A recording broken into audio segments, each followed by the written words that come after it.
everybody. My name is Barry Johnson. Welcome back to another edition of Studio Talk. If you've been watching my channel, you know that I've recently purchased into the Apple M1 Silicon architecture. It started out with an M1 MacBook Air when it first came out. And then a few months ago, earlier in the year, I transitioned over to an M1 Pro MacBook Pro, and that's what I'm currently using, and I absolutely love that computer. It's the favorite Mac I've ever owned so far. Very excited about the Mac Mini Pro that's slated, I guess, apparently due out this spring in March, I think, for their event that they've got scheduled. So anyway, so I've got several videos out there. I'll talk one in particular that if you're going to buy some of the new M1 computers, especially one of the laptops, you really need a Thunderbolt dock to go with it. And I've got a video out there. I'll put a link to it above for my video on OWC and that dock that I use with that. So obviously I do video work as well as audio. And video work, if you don't know, is way more demanding on read-write speed, way more demanding on GPU, and equally demanding processor-wise, especially when you're doing 4K video like this one. And so it's pretty intense compared to audio. And so back in the day, what I would typically use with my Mac Pro is I would have 7,200 RPM drives installed, and I would have my sample drives and my audio files going to two separate internal hard drives that were 7,200. And then, of course, I'd had an SSD as my system drive. Now with this new way of working, I started using USB-C SSD external drives. And with those, I could definitely do 1080p video all day long, no problem. 4K, it just took a while. Yes, you can do it, and I've been doing it for a long time. But, you have to wait for things like rendering and things like that. So the reason for this video is I want to talk about an NVMe SSD enclosure and drive that I bought that has really changed things dramatically. And we'll go in and talk about that in just a second. What that is you buy the separate enclosure, and then you buy the NVMe SSD drive that, if you don't know what that looks like, basically it looks like a piece of RAM, except where you put it in's on the other end. The connections are on the top side of it. But my read write has now, with this first enclosure that I bought, and I'll be honest with you, I bought it because I wasn't patient enough to wait for the other one to get here. I'm getting upwards close to, I can't remember. We'll do a test here in a second, but 3 to 5 times the speed of my regular SSD. And then I've got another enclosure coming up that I can do up to a little over 3,000 read write, which is incredibly fast. So what does that mean to you? I originally got into all this because of video and being able to edit my video in 4K and in a fast way, right? In an efficient way. And so obviously the speed of the drive makes a big difference there. Now, this has got me thinking, okay? I think these are great options to have one drive. You could put both together. Historically, you'd want to have a separate audio drive, a separate sample drive, and then of course a dedicated system drive. Because of the read write, you didn't want all of that happening obviously on the system drive. It would cause you too many issues. And 7,200 drives, although seemed fast at the time, are slow by today's standards, even internal ones. And so you needed to be able to, you put your samples and your audio on those. Well, today you could, in theory, put your samples and your audio on one of these NVMe enclosures. So you can decide whether you want to go that route or another. But the very minimum, what I'm going to suggest is that you build at least one, if not two, of these enclosures and have that be your audio files on that, and then potentially build another one, or build a bigger one and have it be one particular enclosure and drive for your sample library. Because these things read and write so fast, it's not going to slow your system down while you're trying to work with large sample libraries. Okay, So let's get in the nitty gritty. Now I'm going to transition over, and we're going to go over to the computer, and I'm going to show you what I bought, what I paid for it, and then we'll talk about the actual drive that I'm using right now. We're also going to do some speed tests and things like that. So let's transition over to the computer. Okay, so now here is the first enclosure that I bought. Is this Sabrent Thunderbolt 3 certified M2 NVMe enclosure. And I got that off Amazon. As you can see here, I paid, looks like $95 for it, okay? So I got that, and that was a Sabrent unit, okay? And then what I did with that, and you can see here all the various little images and whatever they have online. You can see right there where you put the NVMe in the drive. And it's very easy to do so, and I'll actually show you mine in a second, take it apart and show it to you. But so anyway, that's the enclosure right there. And this one, I think, if I remember right in the notes, I think this one said it could do, up to 1600 read-write with this particular drive. Now, this is a Thunderbolt 3. Now, let's pop over here.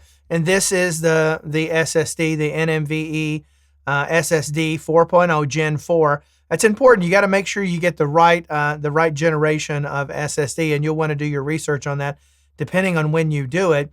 But this one, let's see, I think this one gets read-write into the 3000s.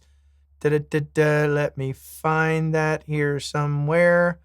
But yeah, read-write of 3400 read and 3000 write. Now, that's what that drive is capable of doing, okay?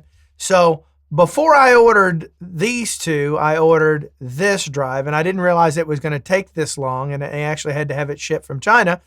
But I got a recommendation off another YouTuber out there for this particular enclosure, of which I don't have yet, so I'm excited to get it. And it is the Thunderbolt 3 and USB 2, and this one's made by Treblet, or Treblet, however you want to say that, which is a company out of China. And here, this one's $149.99. Now, the difference between this one and the other one is this one can read it right at much faster speeds. Let's see if I can find that on here. And I want to think, like I said, it was into the 3000s. And I guess I'll just keep talking until I can see it on here. Hang on a second.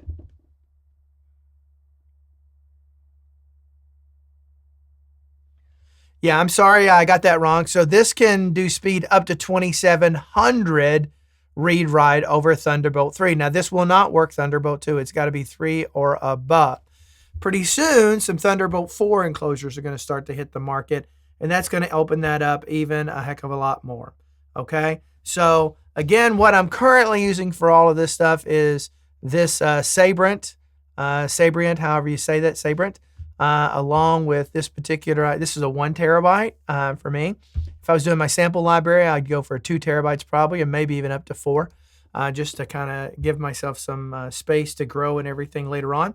But anyway, so you can see there that's what you get from that. So let's close this out, okay? And let's pull up disk speed. You can see, hey, there's some of my, this is my stuff right here, my 500 series units on there. That's a nice little picture. And you know, all you need is love, by the way. All right, so let's go test this particular speed. So we're going to go select a target drive. And then from here, we'll go down here. You can see I've got a lot of drives connected up to that OWC deal. And so here we're going to look for, oh, wait a minute, I don't have it plugged in. So give me just a second and let me plug this bad boy in. It would help to have it plugged in, wouldn't it? And give that just a second for the computer to recognize it. And there we go. And so here's the NVMe. Here's some files and everything that I have on it. So we're going to use this as a test, and we're going to say start and sit back and wait and see what happens. You can already see there I'm getting write speed into the 1100s. My read, gosh, is going to push closer to 1500, 14 and change. So you can see there by the grid that this is basically telling me what video formats I can edit. And so obviously I can edit 4K all day long. Where I might run into a little bit of stumbling block, of which I don't, by the way, because I do edit in 10-bit off of my Atomos Ninja 5. I take all my video in at 10-bit versus 8-bit, which is basically a higher resolution. Okay. So anyway, you can see where that's going in about 12 to 1300 read write. Okay. So let's stop this one and let's go pull up the SSD drive that I'd been using up until this one. And let's see what I'm getting from that. And this one I thought was actually pretty darn fast when I was doing it. But as you can tell, it's nowhere near as fast as that NVMe in that Thunderbolt enclosure. It looks like I'm going to average probably around 480 or so write speed and maybe around 500 read. But you can see in there my options start to get limited on the type of video I can do with that drive. And what would happen in Final Cut Pro, as an example, is I would pull the footage in, and then I might have to wait 15 minutes 20 minutes for it all to render before I could start actually editing it if I didn't want to have any sluggishness or slowdown. Now, that was definitely true on the older computers. Now, this M1 Pro just slips right through everything, so it's a non-issue. But the NVMe enables me to render things almost real time, like almost immediately. And when I get that next enclosure in, I'm going to get almost double, if not definitely at least another 1,000 read-write on top of what I'm getting already with this one. And so what I plan to do with that is the new one that comes in will be my main video drive. I'll buy another NVMe SSD. I'll probably put a 2 terabyte in that. And so that one will be my main video editing as well as my audio files. I'll do all of that. So any of my sessions from any of my DAWs that I use, I will store on that one. The other one, or the one I'm using right now, the Sabrent, I'll use for my sample library initially and test it. I'll go back and forth and see if I really notice much of a difference. But regardless, I'm going to have 2 dedicated drives. Originally, I was thinking I would just return the one enclosure, but no, I've fallen in love, and it's always great to have a backup for these type of things.